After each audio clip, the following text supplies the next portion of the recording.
Savitri, Book 1, The Book of Beginnings, Canto 4, The Secret Knowledge. It wears to the perishable creature's eyes the grandeur of a useless miracle, wasting itself that it may last a while, a river that can never find its sea. It runs through life and death on an edge of time. A fire in the night is its mighty accents blaze. This is our deepest need to join once more what now is parted, opposite and twine, remote in sovereign spheres that never meet, confronting like far poles of night and day. We must fill the immense lacuna we have made, reward the closed finite's lonely consonant with the open vowels of infinity. A hyphen must connect matter and mind, the narrow isthmus of the ascending soul. We must renew the secret bond in things. Our hearts recall the lost divine idea, reconstitute the perfect word, unite the Alpha and the Omega in one sound. Then shall the spirit and nature be at one. Two are the ends of the mysterious plan in the wide, signless ether of the self, in the unchanging silence, white and nude, aloof, resplendent like gold, dazzling suns, veiled by the ray no mortal eye can bear, the spirit's free and absolute potencies burn in the solitude of the thoughts of God, a rapture and a radiance and a hush, delivered from the approach of wounded hearts, denied to the idea that looks at grief, remote from the force that cries out in its pain, in his inalienable bliss.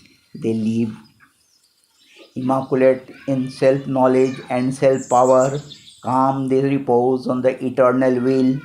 Only this law they count and him away.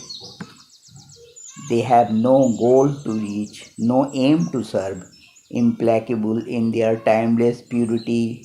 All barter or bribe of worship they refuse, unmoved by cry of revolt and ignorant prayer. They reckon not our virtue and our sin. They bend not to the voices that implore. They hold no traffic with error and its reign. They are guardians of the silence of the truth. They are keepers of the immutable decree. A deep surrender is their source of might, a still identity their way to know. Motionless is their action like a sleep, at peace regarding the trouble beneath the stars, deathless, watching the works of death and chance, immobile, seeing the millenniums pass untouched while the long map of fate unrolls. They look on our struggle with impartial eyes, and yet without them cosmos could not be, impervious to desire and doom and hope. Their station of inviolable might, moveless, uploads the world's enormous task. Its ignorance is by their knowledge lit, its yearning lashed by their indifference. As the height draws the low ever to climb, as the birds draw the small to adventure vast, their aloofness drives man to surpass himself. Our passion hips to wed the eternal calm, our dwarf search mind to meet the omniscient force, accusing in the wisdom that made hell and the harsh utility of death and tears, accusing in the gradual steps of time, careless the seam of the grief that stings the world's heart, careless of the pain that rends its body and life. Above joy and sorrow is that grandiose walk. They have no portion in the good that dies, mute, pure.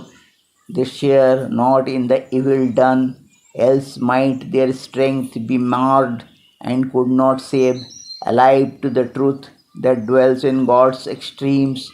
awake to a motion of all-seeing force, the slow venture of the long ambiguous years, and the unexpected good from awful deeds. The immortal sees not as we vainly see. He looks on hidden aspects and screened powers. He knows the law and natural line of things. You undriven by a brief life's will to act, unharassed by the spur of pity and fear, he makes no haste to unite the cosmic knot or the world's torn, jarring heart to reconcile.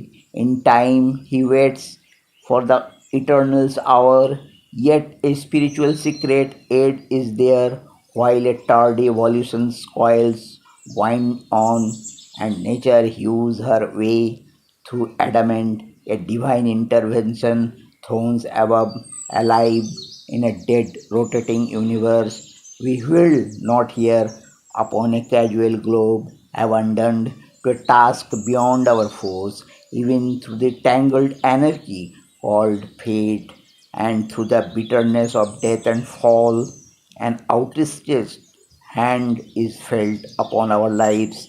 Om Namo Bhagavati Sri Arvindaya. Om Namo Bhagavati Sri Arvindaya. Om Namo Bhagavati Sri Arvindaya.